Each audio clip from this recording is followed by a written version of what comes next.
পাখি ওড়ে জড়িয়ে স্নান করে মনের আনন্দতে।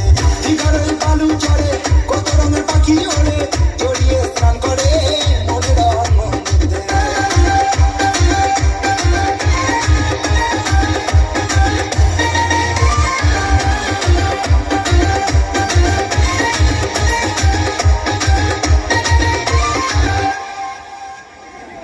ওয়াও, খুব সুন্দর একটি ডান্স।